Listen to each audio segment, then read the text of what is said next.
En la Biblia hay un hombre que Dios mató sin advertencia. Se llamaba y su historia es breve, pero poderosa. Quédate hasta el final para entender por qué pasó. Suscríbete, comenta y comparte este video.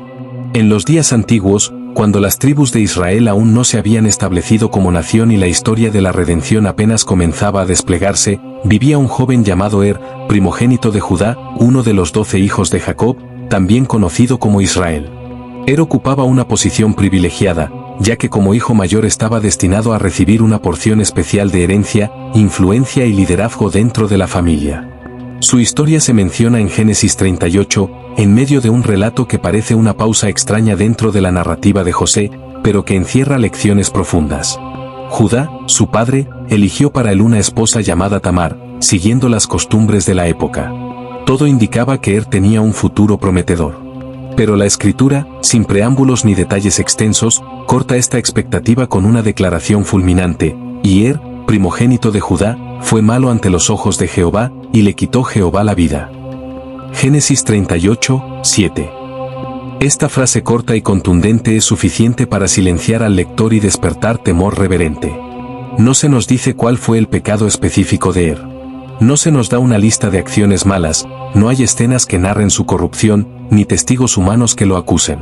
Solo sabemos que fue malo ante los ojos de Jehová, y que esa maldad fue suficiente para que Dios mismo ejecutara juicio sin mediación humana, sin juicio terrenal, sin reprensión profética, sin advertencia pública.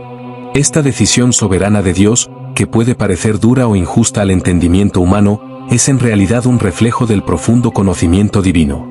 Dios no necesita testigos cuando Él mismo ve lo que hay en el corazón. Su juicio es perfecto, porque su conocimiento es completo. Si decidió cortar la vida de fue porque su maldad era incompatible con el propósito eterno que Él estaba construyendo a través del linaje de Judá. Lo que hace más aterrador este pasaje es que fue el primer personaje en la Biblia del que se dice que fue directamente asesinado por la mano de Dios sin ninguna explicación. Antes que él, Dios había castigado a ciudades como Sodoma y Gomorra, había emitido juicio sobre la tierra con el diluvio, y había confundido lenguas en Babel. Pero en cada uno de esos eventos hubo advertencias, señales, razones claras. En el caso de no hubo ninguna de esas cosas. Solo la sentencia divina que cayó de forma silenciosa y precisa. Es como si Dios hubiera dicho en el silencio del cielo, este hombre no puede seguir con vida. ¿Qué hizo exactamente Nunca lo sabremos en esta vida. Pero lo que sí sabemos es que su conducta fue un peligro para el propósito divino, para su familia, y quizás para la generación que vendría detrás. Dios, al removerlo, preservó algo más grande. Es importante entender que no era un personaje cualquiera. Era parte de una genealogía santa. Su padre Judá, aunque había cometido errores, sería el patriarca de la tribu de donde descendería el rey David, muchos siglos más tarde, Jesucristo. Es decir, era parte de la línea de la promesa. Y si bien Dios puede perdonar grandes pecados, también actúa con severidad cuando alguien interfiere con su plan eterno. Tal vez era alguien que se burlaba de las cosas de Dios, alguien que vivía en hipocresía, que oprimía, que contaminaba espiritualmente a su entorno. Lo cierto es que Dios lo vio y, sin que los hombres lo supieran, decretó su final. Su muerte fue una limpieza espiritual en el linaje que llevaría la sangre del Mesías. Esto nos deja una enseñanza clara: hay momentos donde la justicia de Dios no espera ni explica. Simplemente actúa. Después de la muerte de la historia continúa con su hermano Onán, a quien Judá pidió que se uniera a Tamar para cumplir con la ley del levirato, es decir, dar descendencia a su hermano muerto. Pero Onán, sabiendo que los hijos no serían considerados suyos, tuvo relaciones con Tamar, pero derramaba su simiente en tierra para no dejar descendencia. Su actitud egoísta, deshonesta y claramente rebelde contra la voluntad de Dios fue tan ofensiva que la Biblia dice: y desagradó en ojos de Jehová lo que hacía, y a él también le quitó la vida. Génesis 38, 10. Otro juicio inmediato. Otra muerte directa por la mano de Dios. Esto nos deja ver que no se trató de un castigo aleatorio, sino de una purificación divina dentro de un linaje sagrado. El pecado, cuando es intencional, frío y constante, puede provocar la ira santa de un Dios que es lento para la ira, pero no indiferente al pecado. Judá, al ver que sus dos hijos mayores habían muerto después de estar con Tamar, comenzó a temer. Pensó que si entregaba a su tercer hijo, Sela, también moriría.